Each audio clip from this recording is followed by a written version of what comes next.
Shalom, bertemu kembali dalam Ephrata Devotion pada hari ini.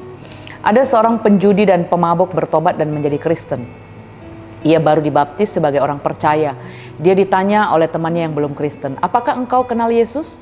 Bagaimana rupanya? Di mana alamat rumahnya? Berapa umurnya?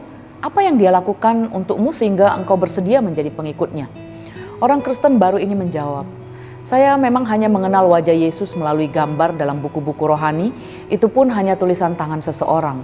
Saya tidak tahu alamat rumah, umur, dan bahkan banyak hal yang belum saya ketahui. Namun yang saya alami adalah bahwa saya dulu adalah seorang pemabuk dan penjudi. Anak-anak dan istri saya selalu menjadi korban kekerasan saya. Mereka selalu ketakutan mendengar langkah kaki saya mendekati pintu rumah. Namun kini setelah saya bertobat, saya mampu tidak lagi berjudi dan tidak lagi pulang dalam keadaan mabuk. Saya sangat menyesal bahwa selama ini saya telah menyakiti istri dan anak-anak saya. Saya minta maaf dan bertobat. Sekarang anak-anak dan istri saya selalu menyambut saya di depan rumah dengan senyuman ketika saya pulang dari kantor. Suasana rumah kami yang dahulu menyeramkan kini berubah menjadi ceria dan kami sekeluarga merasa bahagia. Semuanya perubahan yang saya alami adalah karena perbuatan kasih-Nya kepada saya. Dosa menumpulkan hati orang akan kebenaran seperti selubung. Tetapi apabila hati seorang berbalik kepada Tuhan, maka selubung itu diambil daripadanya. Sebab Tuhan adalah roh dan di mana ada roh Allah, di situ ada kemerdekaan. Dan ketika itulah perubahan hidup akan terjadi.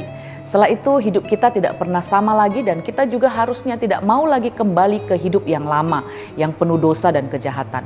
Kemerdekaan untuk dapat membedakan yang benar dan yang jahat, perubahan hidup adalah salah satu yang paling nyata dan mutlak dalam kehidupan orang yang sungguh-sungguh bertobat.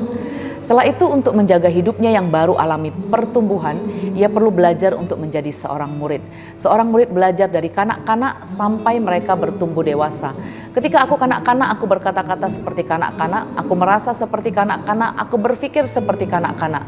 Sekarang sesudah aku menjadi dewasa, aku meninggalkan sifat kanak-kanak itu. Seperti sebuah benih tidak dapat bertumbuh sendiri, ia butuh tanah, disiram air, sinar matahari, pupuk untuk bertumbuh. Demikianlah orang percaya butuh firman, komunitas, praktek firman, kekuatan dan kasih karunia Roh Kudus untuk terus bertumbuh.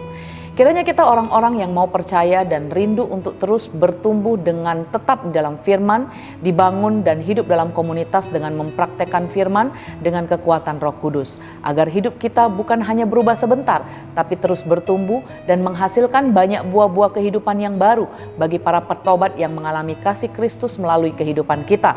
Karena Ephrata adalah keluarga murid Kristus. Mari kita berdoa. Tuhan, terima kasih.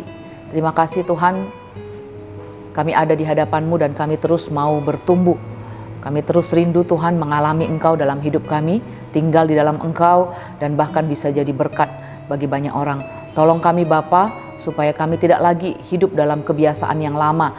Tapi ketika kami percaya kepada Yesus, kami diampuni dosanya dan selubung itu diambil dari kami. Dan kami bisa mengenali kebenaran dan melakukannya dalam hidup kami.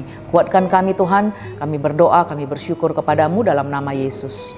Amin.